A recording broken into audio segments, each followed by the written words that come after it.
Good morning children, welcome to Praveen tutorial. आज math में class 10 की बारी है जो एनसीईआरटी कोऑर्डिनेट ज्योमेट्री चल रहा था। आज एक्सरसाइज 7.2 का क्वेश्चन नंबर 1 लेके आया हूँ। यह सेक्शन फार्मूला है, सेक्शन फार्मूला से रिलेटेड क्वेश्चन है। सबसे मेन चीज़ है, एग्जामिनेशन अब नज़दीक है, अब सिर्फ इम्पोर्टेंट की तरफ बढ़ना है, मुझे भी और आप लोगों को भी। और प्रैक्टिस बहुत ज़रूरी है, फार्मूला पर कंट्रोल रखना है और टाइम थोड़ा देना है मैथ्स के लिए, प्रैक्टिस के लिए स्पेशली कम से कम 3 घंटा।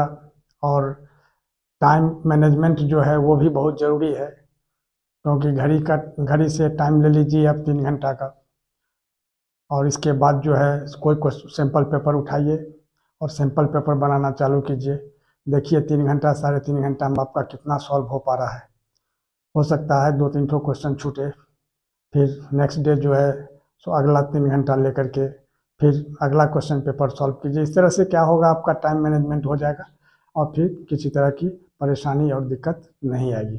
तो देखिए अब क्वेश्चन है क्या, क्वेश्चन नंबर 1, तो find the coordinates of the point which divides the join of -1 7 and 4 3 in the ratio 2:3। तब सबसे पहले क्या करना है, जो 2 ठो पॉइंट लेना है। एक पॉइंट जैसे ए है और दूसरा बी है, ठीक है, और यहाँ एक ठो पॉइंट है पी। तो क्या कह रहा है, the point which divides the join of this and this in the ratio 2:3। तो अब ये 2 ठो पॉइंट है, एक ठो है -1 और 7 और एक ठो है आपको 4 और -3। और यह पी जो पॉइंट है ना, इसी पी का XY निकालना है, यानी इसको XY सपोज कर लेते हैं कोऑर्डिनेट, और 2:3 के रेशियो में ये बांट रहा है। तो थोड़ा सा ध्यान दीजिए, AP हो गया 2 और PB हो गया 3। तो 2 और 3 नहीं हुआ, 2:3 के रेशियो में अगर यह 4 होगा तो यह 6 हो जाएगा, या अगर 6 होगा तो ये 9 हो जाएगा। मतलब 2 और 3 के रेशियो में रहता है। तो रेशियो को क्या करना है, जो इसको M1 और इसको M2 सपोज कर लीजिए, और कहीं कहीं आपको M और N भी देखने को मिलेगा जैसे अदर किसी बुक्स में। तो M और N ले लीजिए, और यहाँ यह जो है A का, इसको X1 Y1 कर देते हैं, ठीक है, और यहाँ जो है सो X2 Y2 कर दिया जाता है। तो इसको अगर हम M1 सपोज करते हैं और इसको M2, यानी M1 को 2 M2 को 3, तो x का जो फार्मूला होता है, ये सेक्शन फार्मूला है, थोड़ा ध्यान दीजिएगा। सेक्शन फार्मूला, सेक्शन फार्मूला ये क्या होता है, अब थोड़ा सा ध्यान दीजिए। यही सेक्शन फार्मूला है। जैसे P जो पॉइंट है बीच में, A और B के बीच में, इसको जो XY सपोज किए थे, तो x = कितना होता है, M1 X2 plus M2 X1 by M1 plus M2। यही होता है, क्या होता है, M1 X2 plus M2 X1 by M1 plus M2। तो M1 कितना है 2, और X2 कितना है 4, प्लस M2 कितना है 3, और X1 कितना है -1। अब बाई M1 प्लस M2 यानी 2 + 3। अब गौर कीजिए, तो 2 4 जा कितना होगा 8, अब प्लस माइनस माइनस 3 1 जा 3, अब बाई 5, तो 8 - 3 यानी 5/5, यानी ये क्या हो जाएगा 1, यानी x का वैल्यू 1 निकला। फिर उसी तरह से y निकालना है। अब देखिए, तो y का क्या होता है फार्मूला, M1 Y2 अब plus M2 Y1 by M1 plus M2। Formula पर एकदम ध्यान रखना है, फार्मूला में थोड़ा सा भी मिस होगा तो पूरा सम लेके बैठ जाएगा। अब देखिए, अब यहाँ आइए इस जगह, तो M1 कितना है 2, और Y2 कितना है -3, अब प्लस M2 कितना है 3, और Y1 कितना है 7, और नीचे फिर क्या होगा M1 प्लस M2 यानी 2 + 3, यहाँ हो गया -6, अब प्लस 7 3 जा 21, अब बाई 5, 21 में 6 माइनस करेंगे तो कितना होगा 15 बाई 5, यानी 5 3 जा 15 यानी 3। तब यही निकालना है, जो find the coordinates of the point which divides तो यही P पॉइंट है जो इसको 2 और 3 के रेशियो में डिवाइड करता है। तो देयरफॉर यहाँ लिखना होगा द रिक्वायर्ड पॉइंट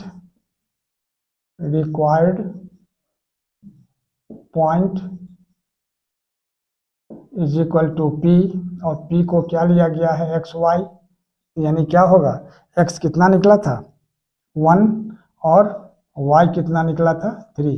यही इसका आंसर हो जाएगा। यह आपका फर्स्ट क्वेश्चन का सॉल्यूशन क्लियर हो गया। अब देखिए अगला क्वेश्चन। अगला क्वेश्चन क्या है, क्वेश्चन नंबर 2, वही 7.2 का। Find the coordinates of the points of trisection of the line segment joining 4, -1 and -2, -3। अब देखिए तो इस तरह से दो ठो पॉइंट है, एक ठो A है और एक ठो B है। तो A का दिया हुआ है 4, -1 और B का दिया हुआ है -2, -3। और ट्राइसेक्शन और बाइसेक्शन, थोड़ा सा ध्यान दीजिए, बाइसेक्टर और ट्राइसेक्टर क्या होता है। बाइसेक्टर का बाई का मतलब होता है 2, तो बाइसेक्टर हो गया जो 2 इक्वल पार्ट में बांटता है जो पॉइंट, वो बाइसेक्टर हो गया। और ट्राइसेक्टर हो गया जो 3 इक्वल पार्ट्स में बांटता है।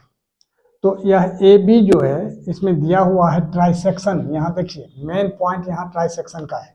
तो ट्राइसेक्शन जो है वो क्या है, जो इक्वल डिस्टेंस पर दो ठो पॉइंट होगा, जैसे यहाँ P है और यहाँ Q है। तो इसी P और Q का कोऑर्डिनेट फाइंड करना है। तो सॉल्यूशन में क्या करना होगा, थोड़ा गौर कीजिए। सबसे पहले सॉल्यूशन में जिसको तो XY सपोज कर लेते हैं, ठीक है। यहाँ हो गया X1 Y1, यहाँ हो गया X2 Y2। गौर कीजिए X2 Y2, ठीक है।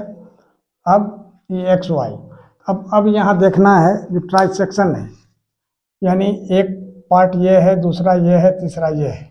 तो अगर हम P का निकालने हैं तो ये पहला पार्ट जो हो जाएगा 1 होगा और ये दूसरा पार्ट जो होगा सो 2 हो जाएगा, मतलब पूरा यहाँ से यहाँ तक। और ये हो गया 1, तो M1 हो गया 1 और M2 हो गया 2।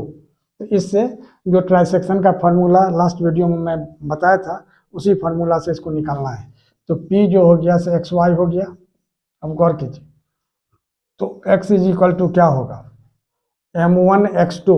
तो M1 हो गया 1, X2 हो गया -2, अब प्लस M2 X1, तो 2 इंटू यानी क्या होगा 4, अब बाई M1 प्लस M2। तो M1 कितना है 1, अब प्लस 2 यानी कितना होगा, यहाँ हो जाएगा -2, अब प्लस 4 2 जा 8, अब बाई 3। थोड़ा ध्यान देना है, 1 को -2 से अगर हम मल्टीप्लाई करते हैं तो -2 हो जाएगा, और 2 को 4 से मल्टीप्लाई करते हैं तो 8 हो जाएगा। तो 8 - 2 यानी कितना हुआ 6 बाई 3, 3 2 जा 6, यानी X हो गया 2। अब अगर Y निकालते हैं हम तो Y क्या हो जाएगा M1 Y2, तो 1 इंटू -3, थोड़ा ध्यान देना है, 1 इंटू -3 और माइनस M2 Y1 यानी 2 इंटू -1, और नीचे क्या हो जाएगा फिर वही 1 प्लस 2। अब गौर कीजिए थोड़ा सा, यहाँ हो गया -3, अब -2 यानी क्या होता है M1 Y2 plus M2 Y1, यहाँ प्लस होगा तो -3, और 2 को -1 से मल्टीप्लाई करते हैं तो कितना होगा -2, यानी यहाँ हो जाएगा 3, यानी यहाँ हो गया कितना -5/3। तो P का कोऑर्डिनेट आपको निकल गया, P का निकल गया कितना, आ जाइए यहाँ, therefore P is equal to XY यानी कितना होगा 2 और -5/3। एक आंसर आपका क्लियर हो गया। अब Q निकालना है, अब थोड़ा सा ध्यान दीजिएगा। Q निकालने के लिए क्या करना होगा, जैसे XY यहाँ निकल गया क्या 2 और -5/3। अब देखिए यह P और Q जो है AB को 3 इक्वल पार्ट्स में बांटता है, यानी यह जितना होगा उतना ये भी होगा, उतना ये भी होगा। तो इसका मतलब Q जो हो गया से PB का मिड पॉइंट हो गया, क्योंकि यह दोनों पार्ट जब इक्वल हुआ तो Q मिड पॉइंट हो गया। तो Q मिड पॉइंट हो गया, तो इसको अगर हम Q को XY सपोज कर लेते हैं, थोड़ा गौर कीजिए, और इसको X1 Y1 और इसको X2 Y2 सपोज कर लेते हैं, तो मिड पॉइंट का अलग फार्मूला होता है, थोड़ा सा ध्यान दीजिएगा। Mid point formula, mid point formula क्या होता है, थोड़ा सा ध्यान दीजिएगा। क्योंकि यही बहुत ज़रूरी चीज़ है। तो x इज इक्वल टू होता है x1 प्लस x2/2। तो x1 कितना, गौर कीजिए, x1 इसका हो गया 2, अब प्लस, अब -2, अब बाई 2, तो यानी कितना होगा, 2 - 2 तो 0 हो गया, 0/2 यानी 0 हो गया। और y निकालना है, थोड़ा सा ध्यान दीजिएगा। y निकालने के लिए क्या होता है, y1 प्लस y2/2। तो y1 कितना है यहाँ, -5/3, अब प्लस, अब -3, तो प्लस माइनस माइनस हो जाएगा 3, अब बाई 2, यानी क्या होगा, 3 एलसीएम हो जाएगा, तो -5, अब -3, 3 जा 9, अब बाई यहाँ 2 हो गया, यानी कितना होगा, -14/6।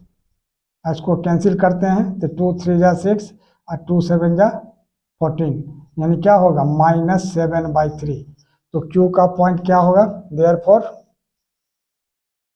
Q इज इक्वल टू कितना, XY, क्योंकि XY सपोज किया गया है, इसको भी XY अगर हम सपोज किए हैं तो X का वैल्यू कितना निकला है, 0, और Y का वैल्यू कितना निकला है, -7/3, और यही इसका आंसर हो गया। एक तो आंसर हो गया P वाला यहाँ, और एक तो आ गया Q। तो इस तरह से आपका क्वेश्चन नंबर 2 भी क्लियर हो गया, और इसी तरह का इम्पोर्टेंट क्वेश्चन लगातार मैं आप तक पहुंचाता रहूं। इसके लिए आप लोग लाइक शेयर और सब्सक्राइब जरूर करें। धन्यवाद।